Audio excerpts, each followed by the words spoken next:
Helen Breward, and I teach people to think differently and feel better. Now, I use lots of different methods to do that. In fact, I'll use any method I can think of and any method I can hear of that will help somebody in some way. I will use it. Your mind is the most powerful thing you have. Your mind can convince you that the side of your face is falling off. I kid you not, that is one case that I have worked on in the last few years. Can you imagine how powerful it would be to turn that around to a positive way? What a difference that would make. That's the kind of thing that I do, and I help you to use your own mind to make those changes.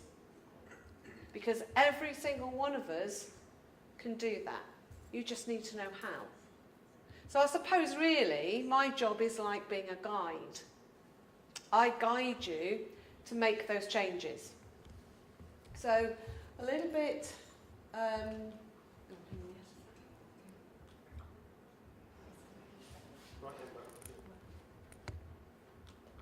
Right. Me and technology do not get on. Today's being a case.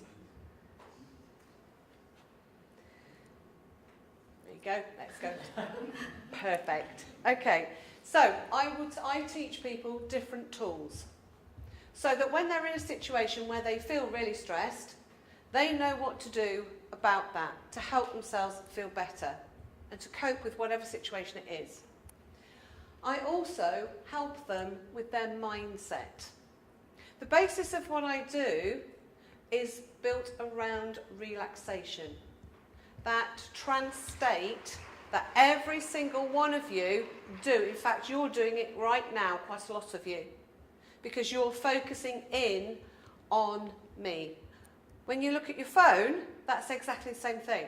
When you are working on your computer, when you are focusing in on something, that is a trance state.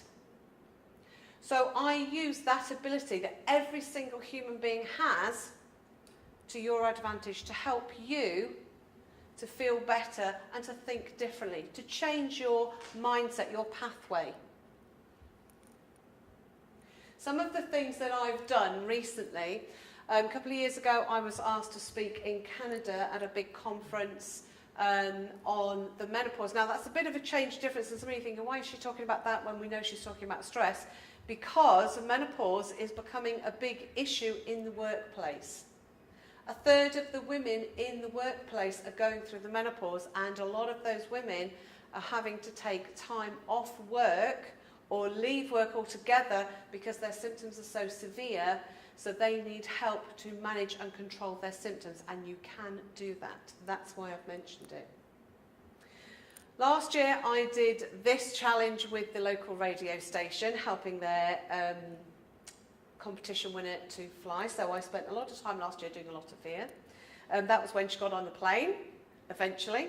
She was the one that they got down the runway. The plane was getting ready to take off down the runway. They had to turn it around and go back so she could get off. A bit drastic, but there we go. This last year I spoke in Vegas at again another hypnosis conference and another conference in London.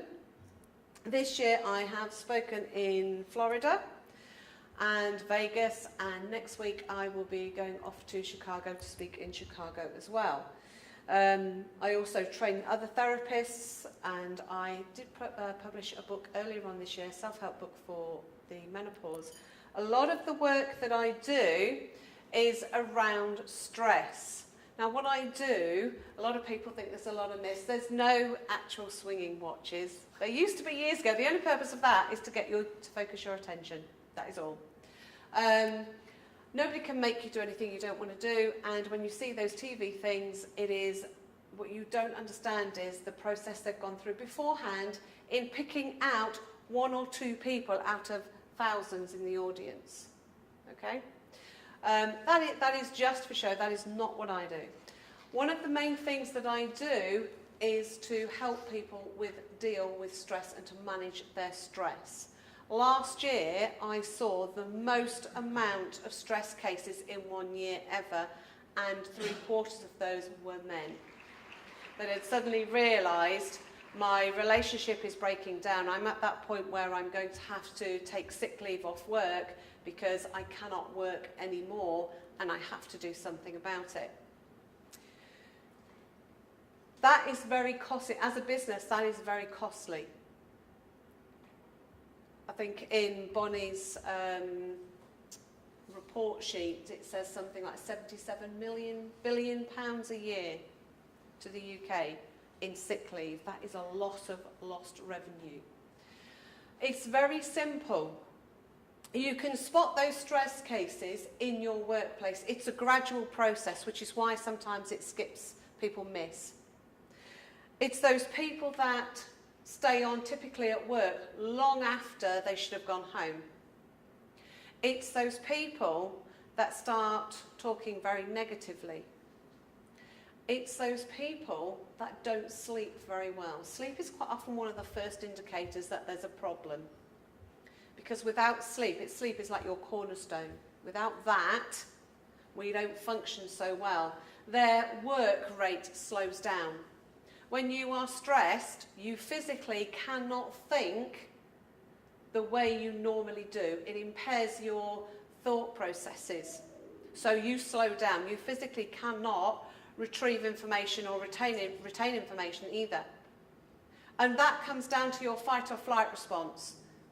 Because at some point, your brain has perceived that there is a danger. So if there is a danger, you must be kept safe because it's about survival of the species.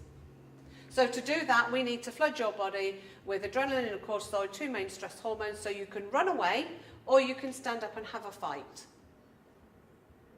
You don't need to think and retrieve information to be able to do either one of those things, which is why thinking becomes very difficult the more stressed you get. And in work terms nowadays, that then equates to lower work performance. In a business, that then equates to less productivity, less money coming in, or more money going out if that person ends up going off on sick leave. So if you can spot those signs in advance and do something about it before it escalates to that point where that worker, that employee, is off work for 6 months, and that is a common thing, then that would save your business a huge amount of money, and of course to the employee, that would save a huge amount of personal distress. Having been off myself work for 6 months, years ago, with stress, I can tell you how destructive it is to the person involved and the family and in the workplace, because that person quite often is very negative. Negativity can be like that dark cloud that expands out and spread to other people. Now, some people are more susceptible to it than others.